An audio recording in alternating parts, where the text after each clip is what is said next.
bikers, esportistas, querida audiência do Bikecast, estamos aqui para o nosso quarto episódio e hoje eu trago aqui uma presença muito ilustre, a minha querida nutricionista que cuida da minha alimentação.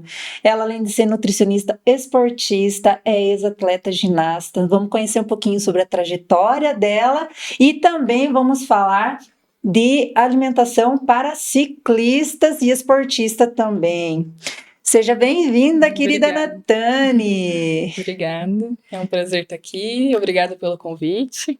Vamos lá, tô nervosa. Tá nervosa? Não fica nervosa não, porque eu sempre tô nervosa. Natane, eu queria conhecer um pouquinho mais sobre você, se você sempre foi aqui de Poços, conta um pouquinho para nós, quantos anos você tem, casada. Eu sou daqui de Poços, nasci aqui, morei fora tanto por conta da ginástica quanto para fazer faculdade. E aí, depois de casar, eu voltei a morar aqui. Só um respaldo que ela é a mulher do Renato Rezende, que já veio participar aqui do Bikecast. Se vocês não conferiram, entra ali, procura aí no YouTube que tem o episódio dele.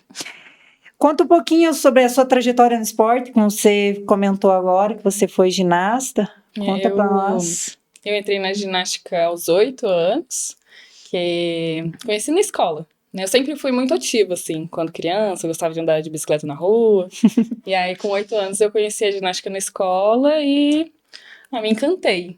E aí, eu fui fazendo tudo o que podia em relação à ginástica com essa professora, que é minha sogra. Então, foi assim que eu conheci o Renato, pela ginástica. E aí, com 8 anos, era só brincadeira mesmo, até que ela estava recente em Poços, que ela é do Rio, e quando eu tinha 10 anos, ela começou a ter um projeto da prefeitura, né, na Secretaria de Esportes, e começou a inscrever a gente em competições, né, voltar para competições, que ela foi atleta também, ela foi treinadora da Seleção Carioca, e ela estava um pouco afastada da parte competitiva. E aí ela decidiu, eu acho, pressionou ela um pouco para competir. Então, com 10, 11 anos, eu já levava muito a sério a ginástica. Era você e mais quantas meninas? Ai, muitas. Era bastante. Mas que ingressaram, assim, nessa parte de ginástica olímpica?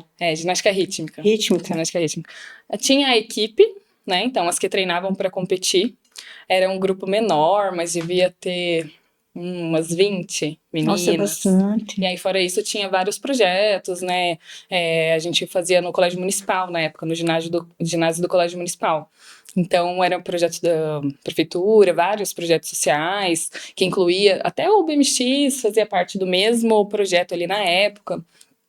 O jiu-jitsu, que era a família toda do esporte. Então, era uma galera, assim, era muita criança fazendo ginástica, mas tinha as meninas que iam pra competição. E aí, eu era uma delas. Uhum. E eu sempre fui muito, assim, levava muito a sério. Então, eu já me achava muito profissional ali, com Aos 11 anos, e já sonhava ir pra seleção. E na ginástica rítmica, nessa época, ir pra seleção era quase, assim, o máximo que a gente poderia sonhar ali para poder ir para uma Olimpíada, porque a gente era mais forte no conjunto. Hoje em dia a ginástica rítmica está muito forte, né? Mas a gente está falando aí de... Nossa, eu tenho 32, eu tinha 8, então, né? Nossa, muito tempo atrás. Não era tão forte assim. Então, meu sonho era ir para a seleção, porque eu sabia que ali eu conseguiria ir para campeonato mundial e tentar ir para a Olimpíada. E aí foi isso que eu fiz, né? Mas com quantos anos você foi para a seleção? Com 16 anos. Aí com 16... Aí nesse período que eu fiquei competindo, eu ia para Belo Horizonte bastante. Então, nos últimos anos eu tava... No último ano, né, antes da seleção, eu tava competindo por Belo Horizonte, que a minha treinadora, né, a Sandra, foi embora de Poços. E aí eu fui para lá, participei de uma seletiva, porque também na época eu fazia uma seletiva para a seleção.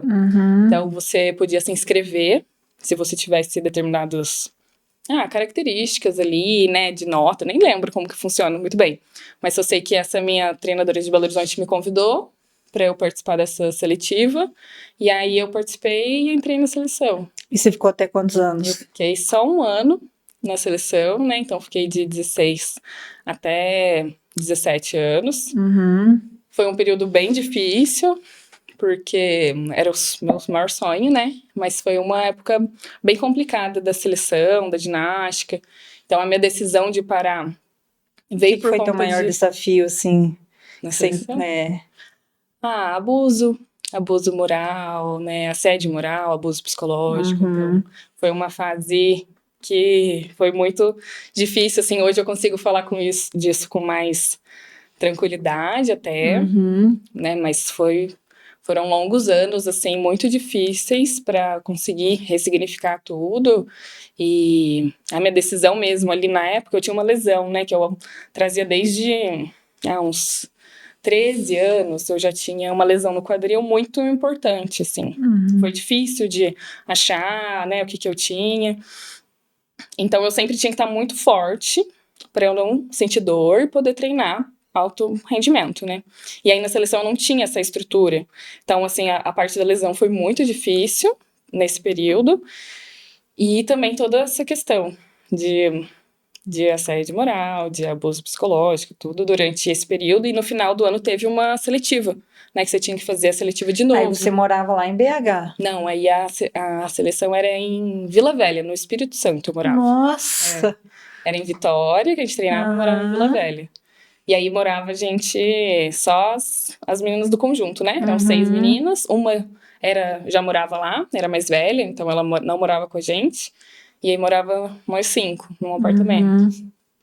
E aí eu acabei decidindo não participar dessa seletiva, né? Eu tinha um médico que me acompanhava lá na época, que meus pais conseguiram, assim. Aham. E aí ele me deu um atestado e eu decidi não participar e sair da ginástica. Então foi uma saída meio Bem rápido, bem bem, repentino.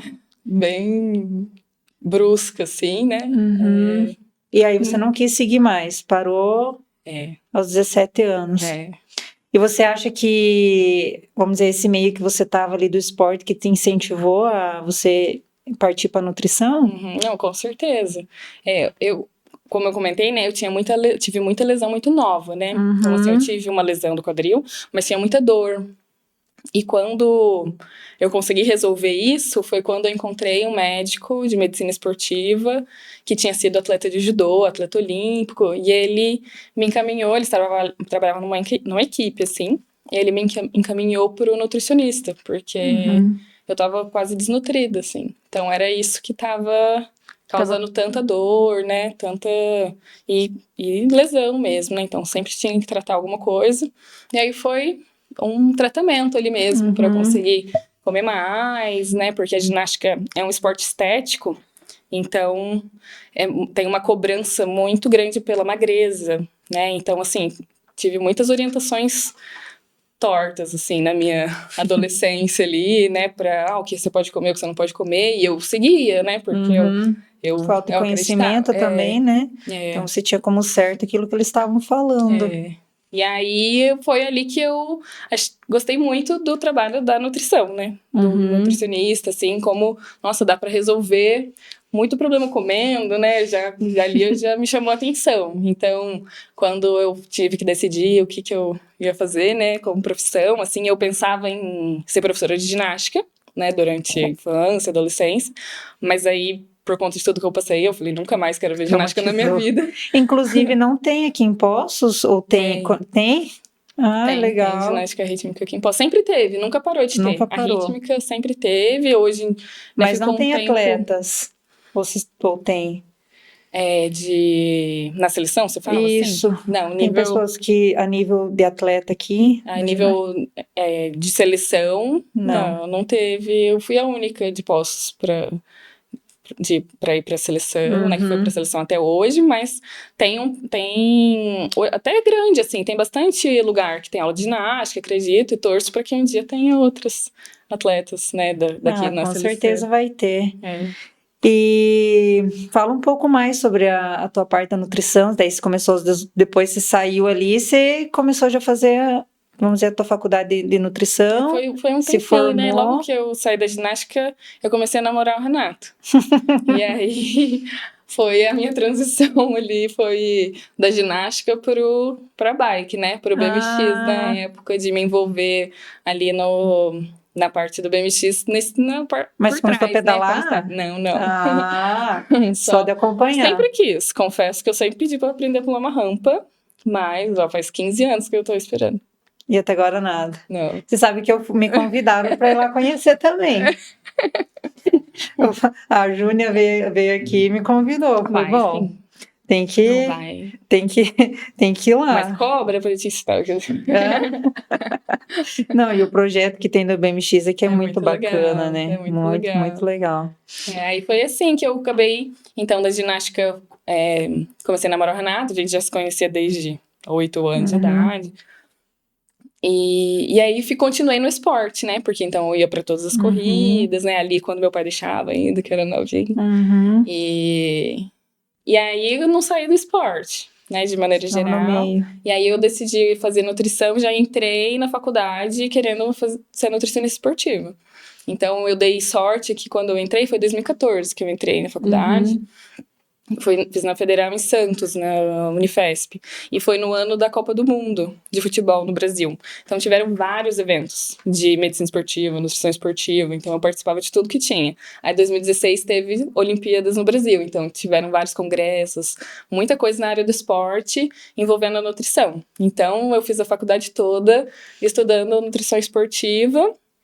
Participei de extensão, de sessão científica, tudo que eu podia nessa área. E nisso o Renato já estava indo para Olimpíadas, tudo, então acabei ficando nesse meio. E a parte da nutrição, você foi cuidando dele, ele foi sendo teu cobaia. Conforme fui aprendendo, assim, né? No começo eu falava, olha, mas assim, você precisa de alguém, então vamos achar alguém, né? Conforme eu fui tendo mais conhecimento, eu falava assim, vamos em alguém muito bom para te orientar, porque faz diferença. Eu ainda não sei tanto. E aos poucos, conforme eu fui, né, estudando, né, finalizando a graduação, aí eu já me sentia mais preparada mesmo para poder... Hoje você cuida, né, do todo o time do Team 500? Não é do time todo, alguns atletas. Alguns atletas. Até porque são crianças, adolescentes, né, cada um tem uma necessidade, assim, né? É uma fase que eu gosto muito de trabalhar, por eu ter vivido isso, sei a importância de ser bem orientado nessa fase, mas também não acho que é muito bom se a gente tem... Depende, assim, da idade, né? Se a gente quiser profissionalizar demais eles nessa idade, é um pouco arriscado, né? Então, assim, tem que vir da demanda deles, do interesse deles, né? E aí, agregando outros profissionais e tudo. Todo o planejamento que você faz, né? Como, vamos dizer assim, eu sou uma atleta que você cuida da minha parte de alimentação. O que você segue? Fala um pouco pra gente, vamos dizer assim, você faz uma avaliação e você olha todo um contexto, vamos dizer, da vida cotidiana da pessoa, para daí você montar um protocolo. Explica um pouco como que funciona, para o pessoal entender. Eu trabalho... A minha abordagem é um pouco menos prescritiva que as pessoas estão habituadas, né, acostumadas a ver até na nutrição, assim. Então, é muito isso mesmo. Fico feliz que você entendeu como que eu... Como que é, eu parto daí. Pegando no pé, eu fui aprendendo um pouco, e faz total diferença. E até eu acho legal, porque assim, eu fui, né, vamos dizer, já faz uns 4 anos que eu tô mais ou menos nessa parte assim de atleta e tal, então eu já passei por vários nutricionistas, né? E eu achei muito legal, até um dia comentei com a Laura que eu achei muito legal a tua abordagem, porque a maioria dos nutricionistas que eu sempre fui, eles sempre terceirizavam para suplemento. Então, suplemento para isso, para isso, para isso. Nunca olharam uma questão assim de tentar ao máximo buscar nos alimentos. Era muito mais fácil terceirizar para suplementação, né? E isso era uma das coisas que eu achei muito legal da tua abordagem, assim, que você montou todo o meu, vamos dizer... meu plano alimentar mais voltado só em alimentos, pouco suplemento. Dos suplementos, assim, no contexto de forma geral, o que você acha, qual que são os mais importantes? Aí a gente tem que contextualizar um pouco, assim, né? Porque é como você falou, eu acho que é isso, assim, a minha abordagem é muito isso, trazer para entender a vida da pessoa, e aí a gente traz, assim, o que a gente consegue suprir com o alimento. Porque o meu trabalho, eu trabalho com comida, né? Com alimento, né? Essa é a nossa formação na nutrição. Então, tudo que a gente conseguir suprir com alimento, a gente supre, mas cada pessoa vai ter uma demanda. Por exemplo, tem o ciclista que é profissional. Tem o ciclista profissional que vive disso. É um perfil. O ciclista profissional que trabalha também, seu caso, né? Então, ele entra um pouco no amador. Tem o ciclista que pedala como... Até às vezes participa de alguma competição ou outra, mas é mais por saúde também, né? Para praticar uma atividade física. Então, o suplemento, a gente tem que entender primeiro qual que é esse perfil dessa pessoa, e aí a gente vê qual o suplemento que encaixa ali. Se é necessário ou não, primeiro, né? Então, se a gente pegar o alto rendimento, muitas vezes a gente vai usar dos 5 que tem comprovação científica, né? Então, assim, do mundo dos suplementos é gigantesco. Então, assim, tirando os suplementos que são à base de carboidrato, proteína, que é para complementar a alimentação, né? Tem 5 suplementos que têm comprovação científica que eles têm um efeito de melhora de desempenho. Mas também, para cada modalidade, um deles vai fazer efeito. Não é que todos vão tomar todos. Não, a gente tem que entender ali qual que é essa modalidade, qual é a característica desse atleta. Então, é bem complexo a gente falar sobre qual suplemento que é indicado, né? Então, assim, eu posso te dar um exemplo. O BMX é muito específico. É até mais fácil, porque é um esporte que tem como característica força e potência. Então, a gente sabe de um suplemento que é muito bom nesse caso, que é a creatina, que é um que tem, assim, um respaldo científico muito importante, e é um suplemento muito seguro. Então, atleta de BMX, que adolescente ou adulto, né, principalmente, a gente vai usar a creatina para ter uma melhora de desempenho de 1 a 3%. Que as pessoas também acham que é, tipo... sabe, 50%, né, melhora. Não, assim, porque qualquer diferença, quando é o atleta competitivo, qualquer diferença da melhora de desempenho é diferença, né, conta. Então, ali na linha de chegada no BMX, é 1 milésimo de um pro outro. Então, se a gente tiver alguma coisa que a gente possa fazer para melhorar 1 milésimo, a gente vai fazer. Faz sentido a creatina também ser utilizada por pessoas que não fazem atividade física? Depende do perfil também, né? Porque como a creatina tem muito, muito, muito estudo, às vezes tem público, por exemplo, de idosos que precisa fazer uma reabilitação e aí utiliza a creatina para conseguir que essas pessoas tenham um maior desempenho num exercício de força qualquer. E aí, sim, né? Como um coadjuvante do tratamento. Não é que ela vai resolver o caso da pessoa, mas também é um público que qualquer diferença, qualquer coisa que possa contribuir, vai fazer diferença. Então, como a gente sabe que é seguro, a gente pode usar. E também a questão do uso dela. Diz que tem que ficar um certo período ali que você não pode tomar. Vamos dizer assim, tomei 1 ano, aí fico 3 meses sem tomar e volto a tomar. A creatina? Isso, não, pode ser uso... Não, a creatina não, a creatina é... Eu já tinha escutado falar sobre isso. Não, a creatina, ela é segura, assim, sempre, né? Claro que na dosagem certa, mas ela não tem nenhum risco, já fizeram estudos, porque antes a gente preocupava, assim, se teria algum problema renal, se levaria a algum problema, assim, né? Mas fizeram muitos estudos, até no Brasil mesmo tem um grupo de pesquisa muito bom com creatina, e ela não precisa de pausa, não. E assim, também é usado para público que treina academia, né? Porque é isso, não é que ela melhora a força, faz a pessoa ficar mais forte, mas como ela melhora força e potência, exercício de potência, né? Por exemplo, um agachamento. Você faz um movimento rápido, né? Então, são esses exercícios curtos e intensos. Ela melhora esse tipo de movimento. Então, se melhora o seu movimento ali, nesse tipo de exercício, ela contribui para você treinar melhor e, com isso, ganhar mais força, né? Você falou da questão do carboidrato e a gente sabe que é um dos principais elementos que... tanto da bike, principalmente do povo, né, esportista, negligencia muito. E aí, o que acontece? Desde o iniciante até a alta performance, é o que acontece do pessoal quebrar, né? Fala um pouco sobre a importância e mais ou menos o que, vamos dizer assim, durante o pedal, né? Vamos focar na parte da bike ou, né? Como que é avaliada essa questão da reposição do carbo. O carboidrato, eu acho que até tá mudando um pouco. As pessoas estão começando a acreditar mais, né? Porque a maioria, antes por tinha exemplo, muito medo, né? e assim, muita gente que quer perder, tipo, a gente começa a pedalar que quer perder peso, aí corta o carboidrato. Isso, aí acho que não pode usar durante também o carboidrato, né? Ou, enfim, não. Mas aí também, né? A gente vai entrar talvez em públicos diferentes. Mas até para pessoa que, por exemplo, entra para emagrecer. Mas, por exemplo, vamos falar assim para o público um pouco mais iniciante, porque geralmente quem já é de performance já tem o conhecimento e já tem mais a noção da importância. Mas esse o pessoal, por exemplo, eu vou falar por mim. Sim. Quando eu comecei a pedalar, nossa senhora, até a primeira prova que eu fui fazer, eu ia separar até uma foto para mostrar ao pessoal como eu era peba. Nossa senhora, capacete torto, cara, eu fui só com a vontade.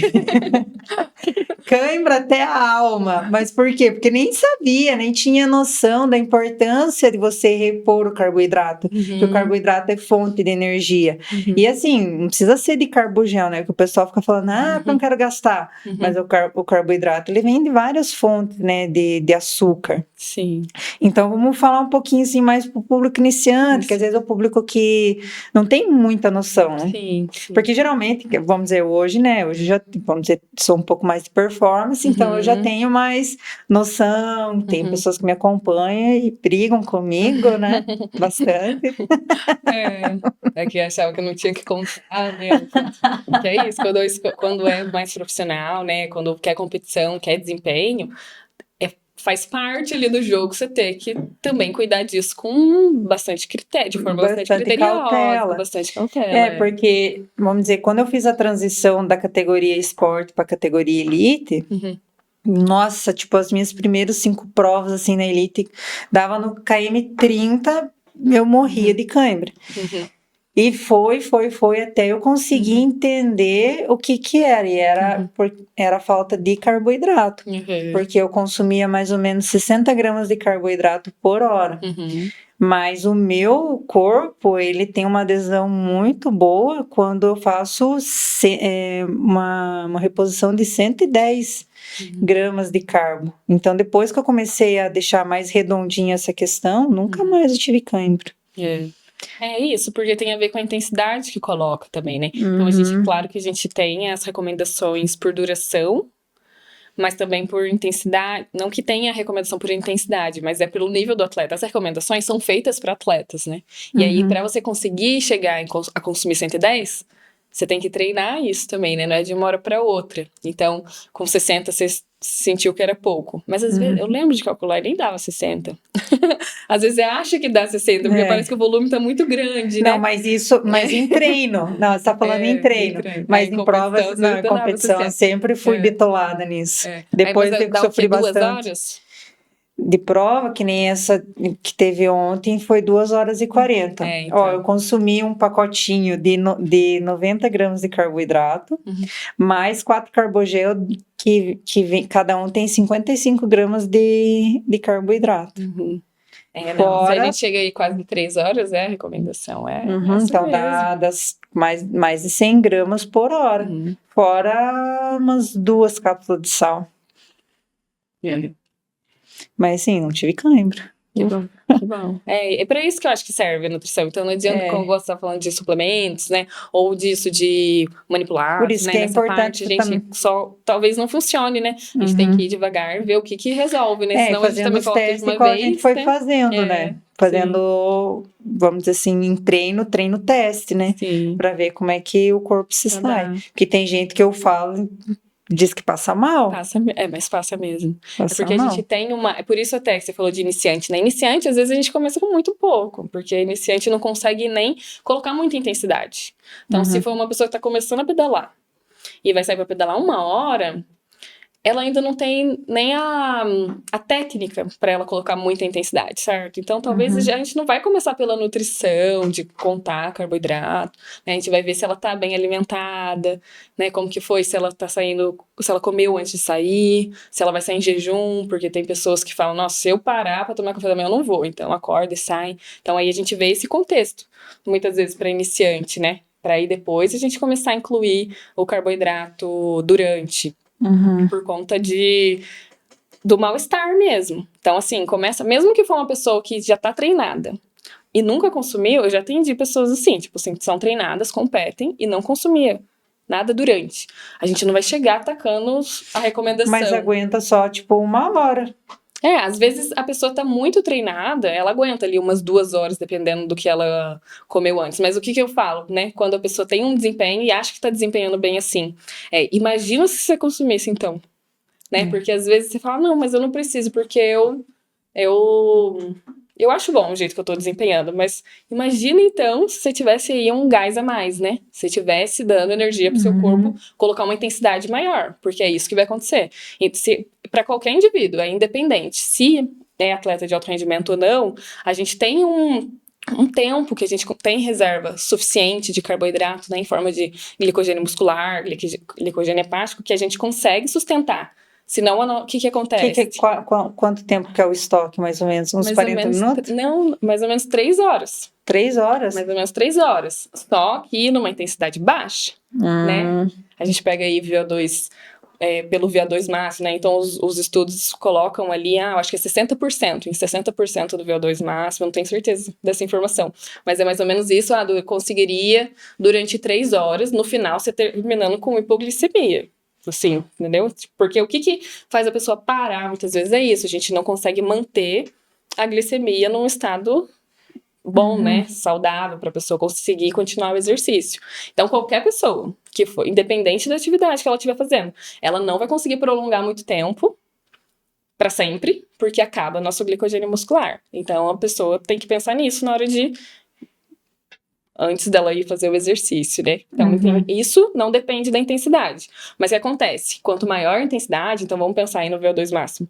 Se eu falei que é 60% 3 horas, se a gente colocar em 80, enquanto que chega numa competição, quem é muito treinado, chega muito, no VO2 máximo usa muito alto, né? Então, numa intensidade muito alta. Então, isso vai durar muito menos tempo. Então, por isso que daí é mais importante ainda aumentar a quantidade de carboidrato. E durante treino ou prova, é importante só repor o carboidrato? O que mais? Só carbo. A gente não fala nem repor o carboidrato, né? Quando a gente usa quando a gente fala no durante, né? O repor seria depois. Durante é esse carboidrato para ter essa energia disponível o tempo todo ali, né? Para você, você vai estar gastando glicogênio de qualquer maneira, mas você consegue economizar um pouco e principalmente ter essa energia mais rápida, né? Então, assim, aí seria o carboidrato mesmo, se a gente pensar no endurance. Né? Se a gente pensa no ultra endurance, né? Mais de 6 horas numa intensidade alta, não é 6 horas parando no meio do caminho, fazendo um lanche, né? Tipo assim, numa pessoa tá no ultra endurance mesmo, né? Então, não, sem parar, numa intensidade alta, aí são outras recomendações. Aí não é só carboidrato.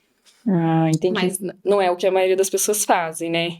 Tem muitos que fazem, mas tem pessoa que faz até 24 horas, né?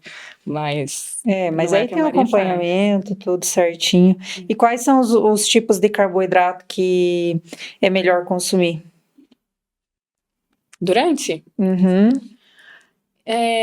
Então, aqueles que tem a melhor rápida absorção. Tem muita gente que fala da paçoquinha, que consome paçoquinha.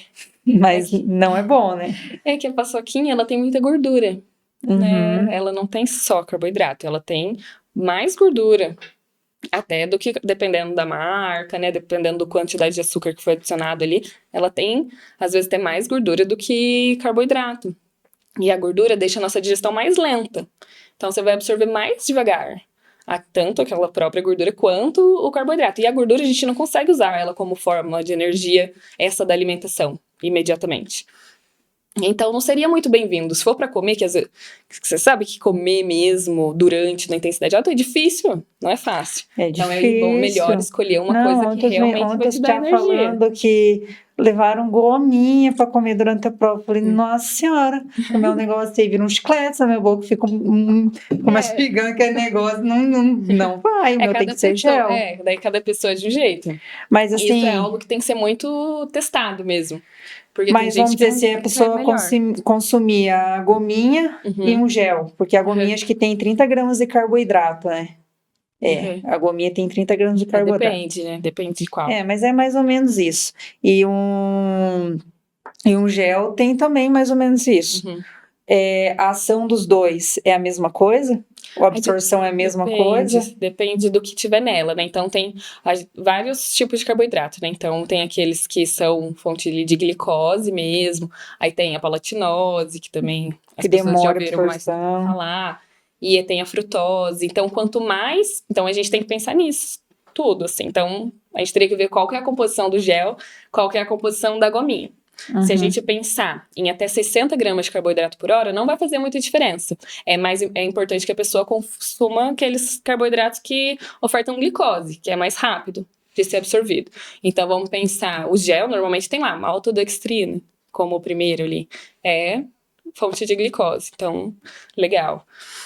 Agora, se for mais de 60 gramas por hora, né, 90, 110, né, 120, que às vezes as pessoas chegam, é importante a gente ter outras fontes de carboidrato ali junto, né, além da glicose, a frutose, para que a gente consiga absorver isso também de forma rápida e também não ter desconforto intestinal, né, fermentar, porque a gente tem um limite de absorção da glicose. Então, se a gente pensar, né, então... em mais de 60 gramas de carboidrato por hora, né, 90 gramas, é importante que a gente diversifique as fontes de carboidrato. Que além da glicose tem a frutose, porque é como se a gente tivesse um trânsito para isso ser absorvido. Então, chega uma hora que satura de glicose, ela não passa mais. Só que o caminho para a frutose entrar é outro.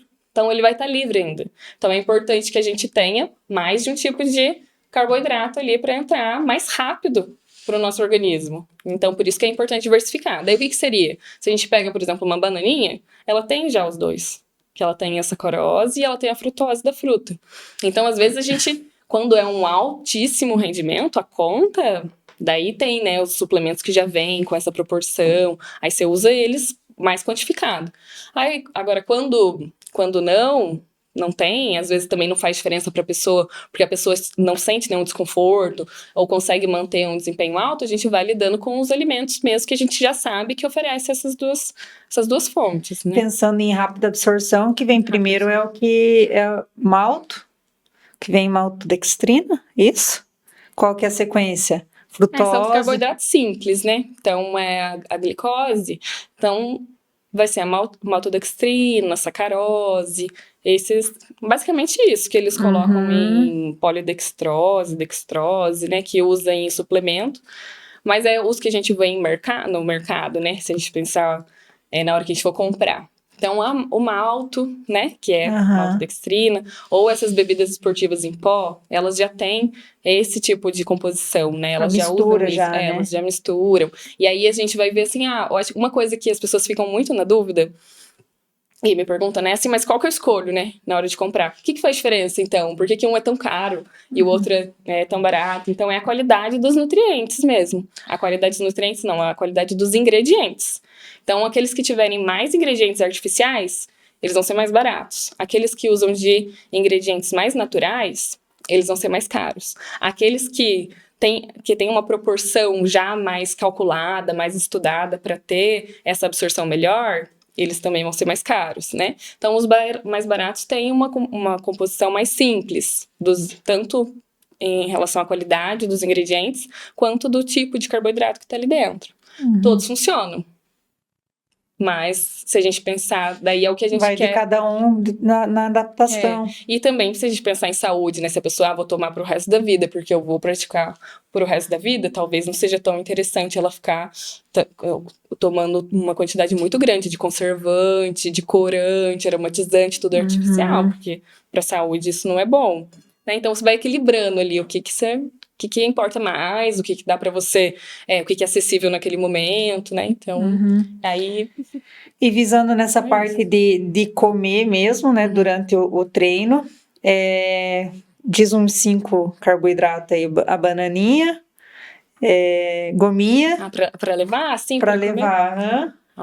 É a bananinha. Que Agora tem tem que- aquela goiabinha que também é legal. Tem gente que adapta bastante, né? Ai. Que vem no mesmo formato da Uhum. bananinha. Rapadura, mel, fruta seca. Tem que tomar um pouco de cuidado da acessibilidade da pessoa com fibra, né? Mas assim, o Só as frutas damasco... secas, mas tipo assim, nozes, essas coisas não. Não. Castanhas, aí isso Castanha, aí é inclusive, gente que gordura. leva. Mas é que depende, né? Então, igual você me perguntou lá atrás, o Uhum. iniciante. Às vezes o iniciante, ele tá saindo por um pedal, assim, de 5 horas, tipo passeio, né? Com várias pessoas, e talvez ele não queira parar pra fazer um lanche no caminho, né? Assim, não vai parar. Porque tem gente que para, né? Numa lanchonete, faz um lanche e tal. Nossa, Agora, eu não consigo. mas é passeio, né? Tipo, é um programa de final de semana, super legal também, eu acho. Não, mas não, é gostoso, É. mas nossa, eu não consigo comer. Tem gente que come pão, vejo os meninos às vezes de alta performance comem Mas pão. daí é porque você tem que Só acostumar coca, ele, né? e coca quando você tá empenado, vai com uma beleza. Não é fácil para todo mundo, mas o que acontece, né? Quando é isso do alto rendimento, você tem que bancar o que você tá escolhendo, né? Uhum. Então você vai enfrentando umas vezes não sendo fácil, até você se adaptar, né? Igual aumentar mesmo a carga de carboidrato. Mas esse tipo de público, por exemplo, de pessoas que vão fazer pedais muito longos, às vezes de mountain bike, então vão ficar em trilha muito tempo, às vezes vale a pena levar algo que Aquele tenha... pãozinho, como que é o nome? Bisnaguinha, né? Bisnaguinha. Bisnaguinha com doce. Isso é Mas às gostoso. vezes também vale a pena, por exemplo, o que você falou da castanha, algo que vai dar saciedade. Uhum. Porque às vezes o desconforto que fica do estômago muito vazio, porque o carboidrato é absorvido muito rápido. Uhum. Às vezes aquele desconforto que fica de não ter nada no estômago por muitas horas também atrapalha a pessoa. Então a gente não vai pensar só em rendimento, certo? Porque não essa pessoa quer se divertir. E ela tá fazendo bem pra saúde dela também, escolhendo se divertir pedalando. Então é para ser confortável. Então também a gente pode usar de outros alimentos que ela se sinta bem pedalando, né? Comer pedalando, né? Então talvez a gente não conte tanto carboidrato para pessoa, mas a gente fala, ela precisa ficar confortável para ela pedalar durante 5 horas, né? E continuar pedalando. Entendi. Além dessa parte que o pessoal, algumas pessoas negligenciam na questão do carboidrato, tem mais algum outro erro, assim, A hidratação, né? comum? A hidratação. A hidratação, porque... Até uma coisa, né, que você me corrigiu bastante, que o carboidrato, para ele ser absorvido, tem que ser junto com a água, né? Foi isso que você me falou uma vez, né? Isso, quando a gente absorve o carboidrato, né, em forma de glicogênio, ele traz água junto. Isso. Mas o que seria a hidratação correta, assim, vamos dizer, por pedal, mais ou menos? Assim, uma coisa que eu acho que é muito importante também, não é só na hora que a gente vai pedalar que a gente tem que pensar na hidratação. É importante que a gente já esteja bem hidratado. Então, assim, antes de pedalar, né, nos dias anteriores, e aí leva pra vida. Sempre observar a coloração da urina. Urina muito escura quer dizer que o estado de hidratação não tá bom, que precisa beber mais água. Pra mim é o melhor parâmetro, porque qualquer um pode fazer por si mesmo, né? Porque às vezes cada pessoa tem uma taxa de sudorese, que a gente fala, né? Cada pessoa sua numa quantidade. Então é muito difícil a gente calcular para cada um quanto que ela teria que tomar de água. E aí, porque o excesso também não é bom, né? O excesso de água. Sim. Desidrata, é difícil né? a gente chegar no excesso. Não, o excesso não desidrata. O excesso, às vezes, ele é mais É melhor perigoso do que a desidratação, né? Da tontura, a gente tem vários sintomas também, né? Mas no caso de hiponatremia, que chama quando... Não sei, eu falo nomes técnicos ou não? Eu fico sempre confusa. Vou falar. Quem quiser ficar curioso, vai ter que procurar lá no Google. O que é? Que, na verdade, assim, quando a gente bebe água demais, é como se a gente diluísse o sangue, entendeu? Então, é bom, né?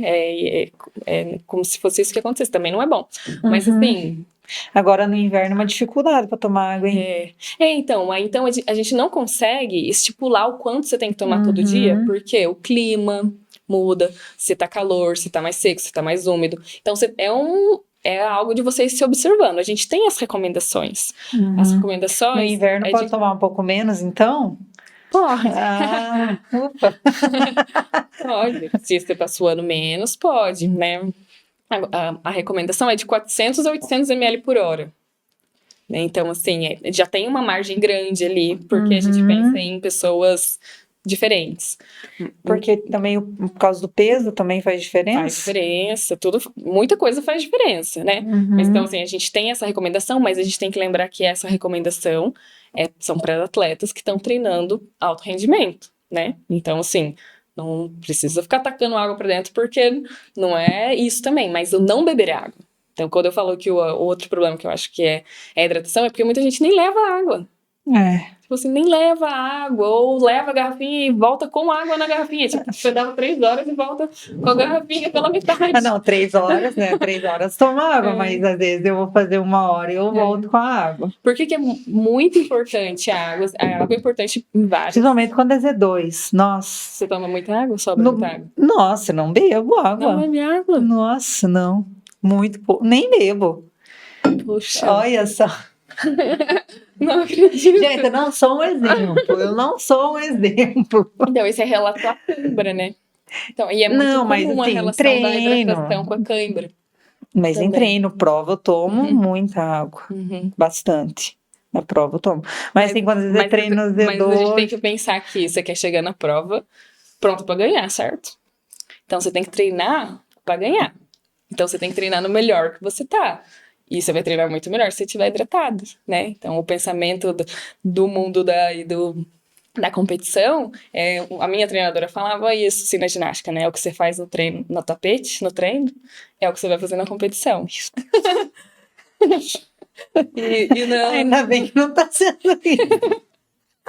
Não, é porque é um pouco diferente a modalidade, mas pensa assim, se você estiver bem hidratado no treino, você vai conseguir treinar muito melhor. Né? Você vai desempenhar melhor no treino. Isso vai te preparar mais para a competição, né?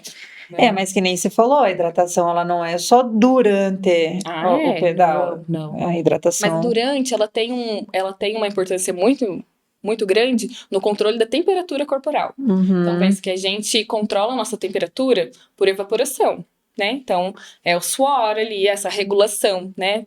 Que isso que faz a nossa temperatura ficar numa temperatura que é o ideal, a gente manter a nossa temperatura corporal, né? Se a nossa temperatura corporal vai aumentando muito, o nosso desempenho cai muito. Então, e isso aumenta muito a nossa percepção de esforço, que a gente fala. Então, o que a hidratação faz? Está num estado bem hidratado, o nosso controle de temperatura corporal fica muito melhor. A gente consegue ter um desempenho muito melhor por conta disso e a nossa percepção do esforço fica muito menor.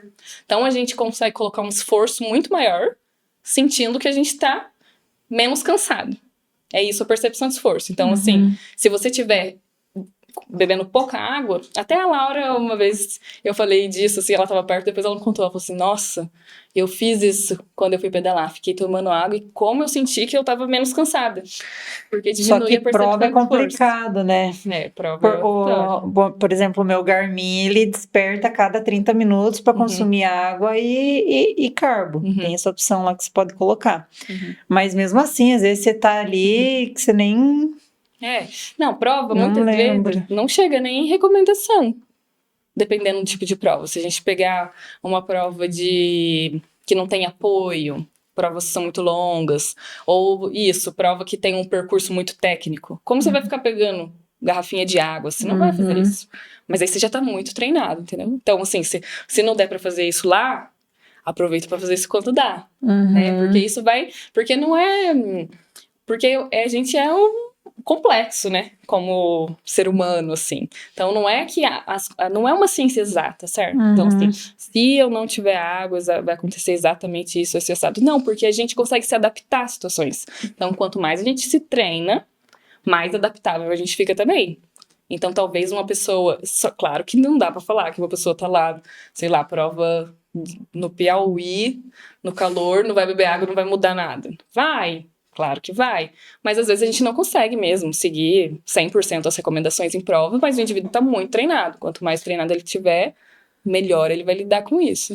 Às vezes até tenta, né? Que nem as provas aqui, que nem a do ASC, do Kena que eu tô fazendo, nossa, a hidratação deles é muito boa. Nossa, ontem era lindo, você ia com a garrafinha assim, ó, O pessoal já vinha correndinho com a garrafinha. Falei, ai, que Aí a gente fica maravilha. feliz. Ai, a gente com essa bike que só tem uma garrafinha, acha lindo isso, né? Porque senão você tem que ficar andando com mochila de hidratação. Então. E 4 pontos de apoio, nossa, era água bastante. Só que, Legal, por isso é exemplo, muito lá bom. onde, vamos dizer, por exemplo, o Brasil Ride que você vai fazer, não tem. Você tem que parar e encher. É. Aí Aí faz parte do contexto, eu acho, um pouco, né? Uhum. Porque daí eles fazem isso pra todo mundo, acho que faz parte ali do desafio, né? Da prova. Vamos dizer, a forma deles trabalhar na prova, né? E o pessoal nem reclama, mas aqui, que nem do Ascoli, eu acho maravilhoso. Eu acho muito bom. Por exemplo, vamos dizer, quero fazer minha primeira competição. O que eu devo fazer em parte de alimentação? Assim, o que eu devo consumir um dia antes e pré-prova, o que eu devo consumir e pós-prova, o que eu devo consumir? Nunca fiz uma prova, mas eu quero me desafiar. Porque tem muita gente que tem medo de fazer prova e tudo mais, com medo de... Por exemplo, quando eu fui fazer a minha primeira prova, eu nem pensei em nada, só fui, fiz, mas assim, sofri muito. Então, pensando na parte de alimentação, se você levar um pouco certo, você vai sofrer muito menos. Então, o que você daria de dica, assim, para o pessoal cuidar? Olha, primeira prova, e o que eu acho que é interessante? A gente não vai conseguir usar muito o durante, né? Porque essa pessoa, vamos considerar que a pessoa não come nada durante o pedal, né? No dia a dia. Então, a gente vai pensar ali no dia anterior, né? Pode ser até 2 dias antes, ela começar a aumentar o consumo de carboidrato, né, das refeições. Então, preferir na hora de montar o prato, em vez de preferir, né, alimentos com proteína, gordura, né, carnes, vamos colocar, né, pensando em prato de comida, dar preferência ali para arroz, feijão, macarrão, batata, né, e aumentando o quanto for possível ali para ela aumentar esse estoque que a gente é possível ter, né, que a pessoa é possível ter de glicogênio muscular, né, de carboidrato. Então ela vai, se ela conseguir saturar isso, né, chegar completamente carregada, a gente não precisa preocupar tanto com essa parte que a gente não vai conseguir fazer do durante. Aí o pré-competição, né, essa refeição antes da competição, ela tem um detalhe do tempo. Então, assim, o que é importante a pessoa fazer? Não comer nada diferente do que ela nunca comeu.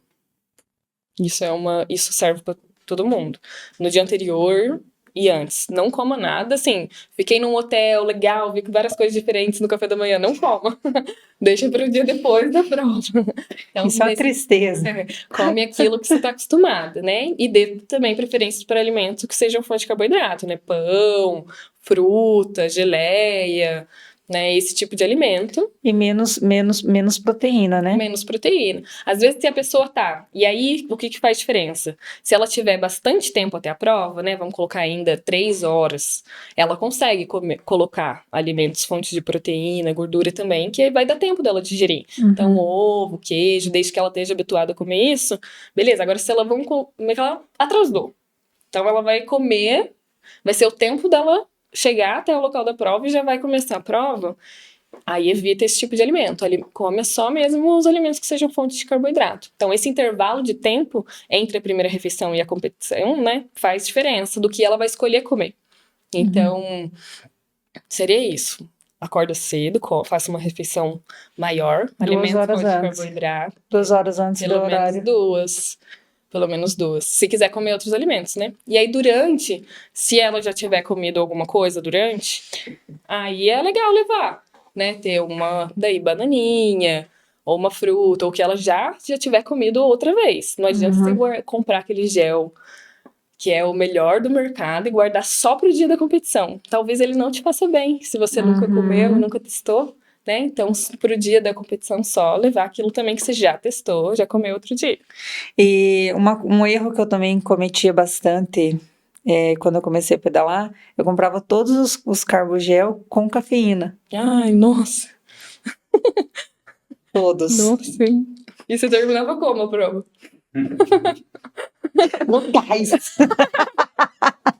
Nossa senhora, sério. Aí quando eu fui a primeira vez, quando eu fui numa nutricionista... Mas por que é perigoso? Porque pode dar acelerar a frequência Demais, cardíaca, é. demais. E Não. assim, não, e a parte do carboidrato, ele tem absorção ou nem tanto? Porque de tanto que acelera? Vamos dizer Não, assim, um não? não interfere no outro, assim. Mas é porque daí você perde, porque a cafeína é um daqueles 5 suplementos que eu falei, a Uhum. cafeína é um deles, né? Então é a cafeína, creatina, betalanina, o nitrato e o bicarbonato de sódio. A cafeína, ela tem um melhora de desempenho, né? Efeito ergogênico que a gente fala.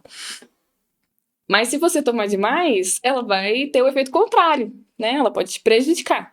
Então, Porque ela dá um pico, né? Vamos dizer assim, eu tomei um carbogel com cafeína, dá um aí pico. Aí, depende de quanto de cafeína tem no carbogel. aqueles carbogel Porque tem uns que tem baratinho, vem muito sem, pouquinho. É. sem, Então, sem... assim, a conta é de 3 a 6 miligramas por quilograma de peso da pessoa, né? Para ela ter uma faixa ali do que é seguro ela tomar. E só que a gente tem que pensar que isso é pensando a conta toda, Uhum. certo? Então, se ela... Ah, não, ela tomou 200 miligramas ali para ela começar a prova e ela for somando e passar dessa quantidade, né? Isso vai somando e aí não vai ter melhora de desempenho, né? Ela pode ter piora de desempenho, né? Isso é um dos erros, um dos grandes erros também que eu cometi E aí antes. também é algo que é E falta de importante testar. conhecimento, falta de conhecimento. E eu tenho certeza que não é só eu. Eu já vi bastante gente que compra só de Só de cafeína. É porque tem uns que vem bem pouquinho. Aí não tem problema. Só que o que é Mas ruim assim, só também? que somando num Mas montante, aí o que é ruim? A pessoa compra o carboidrato que vem pouquinho. Aí ela toma durante o pedal inteiro. O efeito dele vai fazer depois. Porque, pensa, só vai atingir também a quantidade a hora que ela somar todos. E aí o pico vai vir depois. Então, o efeito, né, o pico da cafeína de efeito é 1 hora depois, mais ou menos, do consumo. E aí depois ela é uma hora cai. depois. É 1 hora depois. O pico é. Aí depois ela leva 6 horas, mais ou menos, pra cair pela metade. Então, assim, depende Pensando daí da numa prova, então você modalidade. tem que tomar no meio da prova. Pensando. Não, porque ela cai devagar.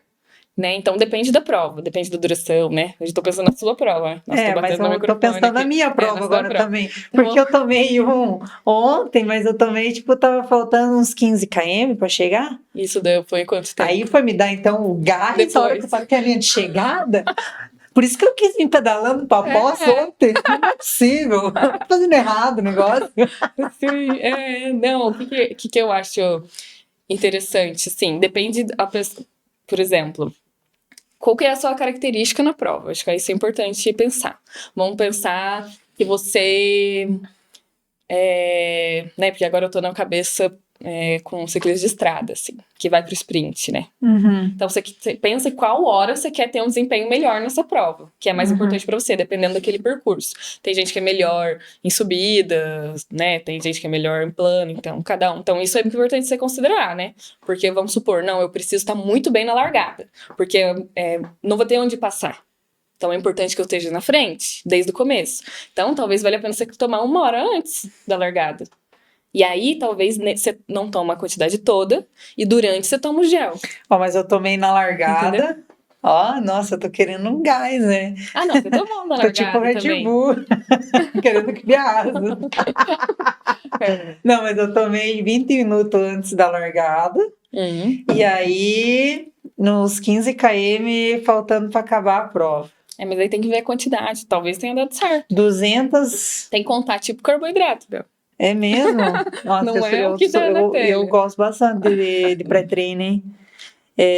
200 gramas de cafeína. Miligramas. Miligramas. Antes. Você tomou. Antes.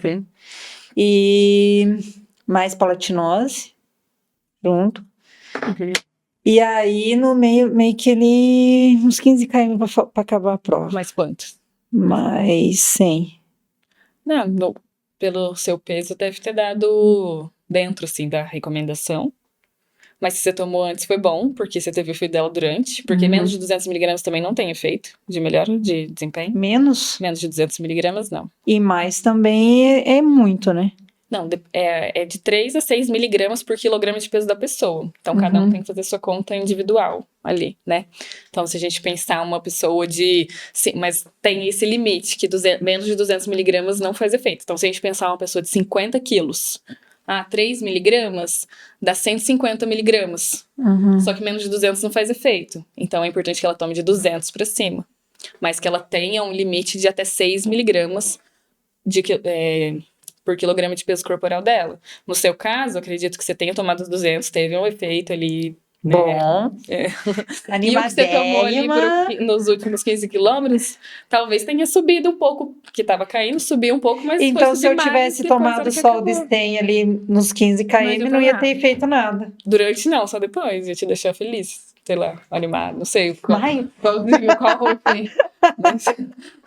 Agitada, né? Feliz não necessariamente, mas agitada. Mas deixa bem elétrico, né? Nossa, eu sou muito fã da cafeína. A cafeína já foi até considerado doping. Ela já foi considerada doping, porque ela... Só que, e qual que é o problema dela? Tem pessoas que expressam menos o gene ali, que tem esse efeito ergogênico, né? Então tem pessoas que ela não vai ter efeito. Então ela já foi considerada até doping, porque ela não funciona para todo mundo, né? Então teve já isso, mas hoje em dia não é doping, não, cafeína. Ela é um suplemento permitido, mas também cada pessoa vai expressar de um jeito, né? Tem pessoa, igual assim, tem gente que toma cafeína de dormir, deita e dorme. Então a cafeína para essa pessoa não tem um efeito muito Mas assim, se grande. tomar, vamos dizer, com muita frequência, perde o efeito? Isso é bem discutido, assim, não tem um consenso, assim, muito, assim, não chegou num consenso, assim, olha, é assim, né? Já tem essa discussão. Se eu tomar em cápsula, parece que nada. Agora, se eu tomar em pó, tipo, pré-treino mesmo, aí, nossa, aí eu vou decolar. E talvez seja um efeito placebo também, né? Ou outra coisa que tenha no que tá em pó, né? É só cafeína. Não, vem mais coisa. E aí talvez seja o efeito que você sente no corpo, mas não o efeito ergogênico. Igual a betalanina, que as pessoas pensam que a coceira é o que dá efeito. Mas na verdade a coceira é o efeito colateral. O melhor é a gente não sentir a coceira. Se a gente tá sentindo coceira, né, que é um efeito colateral. Você tá tomando demais, provavelmente, e isso aí vai sair no seu xixi. Não quer dizer que é isso que tá dando um efeito, né? Mas tem o efeito placebo, que é a pessoa... Que daí o efeito placebo, ele tem muita comprovação científica, que melhora mesmo o desempenho. Quando a pessoa acredita muito numa coisa e tal. É verdade. Eu não tô brincando, é verdade. Mas só que, assim, também tem que tomar cuidado por conta de contaminação, né? Então, assim, quando a gente pensa em competições com antidoping, a pessoa tem que tomar muito cuidado, porque às vezes o pré-treino pode estar contaminado, né? Pode estar adulterado. E aí pode cair num doping, né? Então, por isso que quando a gente pensa, assim, atletas de elite que estão constantemente aí fazendo testes antidoping, né? Exames antidoping, muitas vezes nem tomam suplementos. Porque tem o risco de estar contaminado, né? O Renato mesmo, quando a gente comprava creatina, a gente comprava já dois potes do mesmo lote. 3. Comprava um para tomar e outro para guardar. Porque se caísse fosse pego no doping, poderia ser aquele suplemento, porque... né, poderia estar adulterado, aí você tem como comprovar que não, né, que era uma contaminação. Então, muitas vezes, até isso é pesado, assim, porque as pessoas acham que quem é elite toma tudo que tem, né, talvez, na verdade, não, né, a gente... É bem restrito. É bem restrito, é perigoso, né, então, assim, eu sou bem conservadora, talvez, nas indicações de suplementos. Só mesmo quando tem... vai fazer diferença ali para a pessoa, né? Escolher certinho o suplemento que né? Marcas confiáveis, né? Isso que é bacana ter o acompanhamento, né? Vamos dizer, ter o acompanhamento que é no teu caso, que é estruturado de acordo com a pessoa, né? É uma estruturação, uma prescrição muito direta para o objetivo e pela rotina da pessoa, né? Então, que nem quando eu relatei para você que estava com queda de cabelo, a gente fez todos os exames para ver o que estava faltando. Então, é algo muito direcionado. Então, quem tem a oportunidade de ter o acompanhamento de uma nutricionista faz total diferença. Pensando em performance e pensando alguém que quer melhorar o seu pedal cotidiano, né? Visando saúde e qualidade de vida, né? Porque a gente tá falando aqui da parte da bike, mas não é só sobre isso, né? É sobre uma qualidade de vida, sei lá, quem corre, quem faz caminhada, academia e tudo mais. E ter essa parte nutricional, ter o acompanhamento é essencial, né? É muito importante para a Eu qualidade de até vida. acho que nem todo mundo precisa de nutricionista, assim, não acho. Todo mundo precisa passar no nutricionista. Mas quando você tem um objetivo, assim, muito específico, é muito difícil ter uma orientação que dê conta para todo mundo, né? O que eu acho que vale para todo mundo é isso, comer comida. Então, a pessoa já tem a intenção dela, seja atleta, melhora a saúde, desempenho. Se você for conseguindo colocar alimentos que sejam mais in natura, né, trocando ali os ultraprocessados por alimentos in natura, né, preparações caseiras, né, comida, com certeza você já vai estar melhorando desempenho, saúde, tudo. Então, assim, é um passo muito grande, que às vezes parece que é muito simples. Assim, muito, muito pouco, né? Parece que nossa, não, isso é pouco. Não, isso é muito. Isso é quase, sei lá, é 90% já. Pensando assim nos alimentos, né? Na pessoa, tanto em performance ou cotidiano, o que é o alimento assim, que deve ser evitado, assim, para uma longevidade, uma qualidade de vida melhor? Ai, O que são os evitar os vilões, assim? ultraprocessados, né? Que são esses alimentos.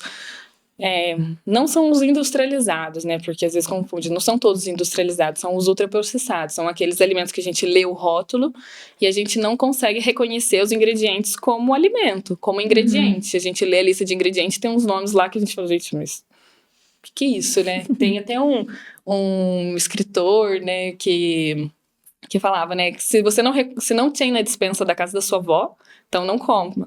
Né? Se o ingrediente ele não é um que tenha na despensa da casa da sua avó, então ele não é bom. Que é isso? Isso são os ultraprocessados, né? São alimentos que... Porque daí eles são hiperpalatáveis, eles têm muito aditivo químico. Aí ele não faz bem mesmo para a saúde. Então, se for para evitar alguma coisa, evitar eles. Fritura. Aí depende, né? Porque daí tem o contexto, né? Eu acredito muito também que a gente não pode desassociar da vida, né? A alimentação. Então, a gente tem um contexto de cultura, da alimentação, de sociabilização, né? Então, às vezes a fritura é o quê? A pessoa foi a vida inteira de sábado com os pais comer pastel na feira. E ela quer manter esse hábito, eu acho super saudável, tem um significado para ela, né? E nutre também, né? Não é só o alimento em si que nutre, né? A alimentação, ela também tem esse lugar na nossa vida, né? Então, eu não sou muito, assim, de alimentos proibidos e permitidos, né? Eu acho que tem que considerar a vida ali, né? O que isso quer dizer, né, para a pessoa. Tem uma estratégia por trás, né? Vamos dizer, isso aí é muito estratégico, porque é uma vez, né? Não é com frequência. Vamos dizer, a pessoa às vezes cuida ali durante a semana e ela tira esse momento para ela, né? E o que de alimentos indispensáveis, assim, que na alimentação, assim, que tipo, que é muito bom, que todo mundo deveria ter? Nossa, eu acho que um que a gente, assim, eu vejo que tá ficando muito de lado são as frutas. Nossa, fruta, assim, fruta é quase mágico. As pessoas ficam procurando mágica em cápsulas. Encontre-as nas frutas. Porque a fruta tem tudo que a gente precisa, assim, né? Se a gente pensa em vegetais, de maneira geral, só que a fruta, a gente consegue comer num volume maior, né? É mais gostoso. A gente perdeu o hábito mesmo, eu sinto, né? Porque é gostoso, né? Não sei, é doce, a gente procura em outros lugares, mas retomar isso de ter a fruta em casa e comer a fruta, porque ela tem todos os micronutrientes, né, vitaminas, minerais, né, se a gente variar bastante ali, a gente vai precisar muito menos preocupar se a gente vai precisar tomar um suplemento ou não, se tá com uma deficiência de algum mineral, alguma coisa assim, né, uma vitamina, claro, não só a fruta, né, mas assim... Pensando em algo que a gente está deixando de lado, né? A comida mesmo, né? Então, assim, comer comida nas refeições, no almoço, no jantar, e fruta. Legumes também, né? Legumes Salada. também, legumes, claro. Tudo Esse eu tenho bastante esse dificuldade. Eu já fui bem melhor. é, É, é mas o porque eu que. começo pela fruta, porque eu acho que ela é bem mais aceita, É. né? Assim, que às vezes os Mas um vegetais. não substitui o outro. Os vegetais não é substituído pelas frutas. Um jeito muito legal, assim, de pensar são pelas cores. Eu acho que eu já devo Uhum, ter comentado com você, né? Que alimentos de cores semelhantes, né? Frutas ou legumes, verduras, eles têm micronutrientes semelhantes também. Né? Porque a vitamina ali, esses antioxidantes que dão a cor para o alimento. uhum. Então, alimentos de cores semelhantes, eles têm vitaminas, minerais, né? Se a gente reduzir assim micronutrientes semelhantes, né? Eu acho que é um jeito mais simples da gente olhar. Então, a variar as cores, seja de frutas ou de legumes, a gente está conseguindo comer um pouco de cada coisa. Uhum. E nesse teu percurso assim de atleta e hoje até na parte nutricional, que foi o tipo de erro que você cometeu assim? Nossa, falo que hoje você não cometeria. Na alimentação, você É, fala? quando você era atleta, agora que você é nutricionista, você Uhum, tem noção, né? Mas quando uhum. você era atleta, ali, você não tinha muito conhecimento. Então, o que É, você teve de erro assim que você negligenciou e falou, nossa, hoje jamais faria isso, né? eu acho que é a restrição. Restringir muito. Né? Uhum. Isso assim, de achar que não pode comer nada e deixar de comer. Deixar de comer porque acha que não pode comer nada. Porque nada é saudável, nada faz bem. E Tanto que aí, quando eu fui com você, eu tava nessa, né? Agora a sim, gente tá tocando no assunto, sim. que quando eu fui lá, eu falei, não, eu quero baixar meu peso. E aí eu comia muito pouco, mas entrava naquele feito platô, né? Que É, não tinha é. resultado nenhum. Não, eu acho que é algo que a gente tem que olhar com muito cuidado, que é muito comum, porque a gente pensa às vezes nisso, que um estilo de vida saudável é praticar muita atividade física e não comer nada. Né, porque nada pode, nada é saudável. E aí, às vezes, tem uma restrição muito importante de nutrientes e de calorias mesmo. Né? E Uhum. aí foi a minha preocupação, assim, que eu te atendi, né? Se você não tá. Hoje a gente nomeia REDS, né? Que é uma restrição né, uma restrição de energia, né, de maneira geral, assim, quando a gente tem uma baixa disponibilidade de energia no esporte. Então, isso leva a várias mudanças no organismo, não só no peso, porque muitas vezes não emagrece. Tem alterações hormonais, tem Uhum. várias alterações alterações de mudança de composição corporal. É muito comum. Então é uma restrição muito grande de energia, a pessoa tá sentindo que ela não tá ficando com o corpo de atleta, né, algo assim, porque a gente vai mudando completamente nossa fisiologia, assim, né, porque tá faltando energia. Então, eu acho que assim, é um erro que eu cometi por não ter essa orientação. E é um cuidado que eu sempre tenho, assim, Falta hoje de em dia com quem eu conhecimento e atendo. informação, né? Hoje, É. com a internet, a gente tem muitas, quem tem vontade, Uhum. tem muito acesso às informações, Mas tem que tomar muito cuidado com as informações que tem na internet sobre nutrição, né? tem muito. Tem que tomar cuidado também. Assim, procurar pessoas profissionais, quem que tá dando aquela orientação, né? Ver se a Uhum. pessoa é da área, se é um nutricionista, se é confiável, né? Porque existe um terror, né? Um terrorismo nutricional que a gente nomeia, assim, disso, desse mundo de que nada pode, nada é saudável. Isso não é legal. Ou que precisa de um monte de coisa também. Então, preciso tomar um monte de suplemento, preciso de um monte de coisa. Então, tem que ter um olhar um pouco crítico com as informações que encontra na internet também. Isso é verdade. É. Buscar com muita, que nem se falou, buscar as pessoas corretas para encontrar as informações, né? Natane, e para nós finalizar, nossa, ó, já o papo foi longo. Quais são os teus projetos futuros? O que você tem em mente aí para esse restinho de ano? Vai continuar acompanhando ali o pessoal do BMX, que eu vejo que você sempre tem nas provas, como é que é? Tem algum A minha projeto em ideia, mente? eu acho que a maternidade me ensinou a ter prioridades. Então, no momento, eu tô escolhendo poucas coisas, né, para me dedicar. Então, ao consultório, as pessoas que eu acompanho, né, de pertinho, o trabalho do Renato, as coisas que a gente faz juntos, os meninos do BMX. Então, profissionalmente, eu tô nesse momento agora. Ah, legal. queria agradecer muito a tua participação aqui no podcast. Obrigada. Eu tenho certeza que deve ter agregado muito para o pessoal, quem está acompanhando. Que quem tiver alguma dúvida, segue lá na Tani no Instagram. Qual que é o teu Instagram? Nossa, eu sou muito pouco de Instagram. Muito mesmo, porque eu posto, marco ela não reposta, ela não vê. Sim, Eu não sei o que eu faço, gente. Eu tive que chamar ela para vir para nós conversar aqui, ó, me aprender mais. Eu sou mais do presencial. Do presencial. Mas assim, tenho, e às vezes eu entro, então se quiser me mandar mensagem, é mais fácil de eu ver também, né? Porque fica lá, não some. Natane G. Rezende, meu Instagram. Isso aí. Muito obrigado. Espero que tenha agregado para o pessoal, como eu já falei. Com certeza vai ter agregado alguma coisa. Ai, que bom. Ficou à disposição. E quem tiver alguma dúvida, que marque uma consulta lá. Vai conhecer o espaço. Qualquer dúvida em relação ao que eu falei aqui também, ficou à disposição. Quiser me mandar no Instagram, converso mais por lá também. Bom demais. Brigadão. Galera, valeu todo mundo aí que acompanhou. Tchauzinho. Tchau, não sei outra. Valeu, pessoal. Tchau, tchau.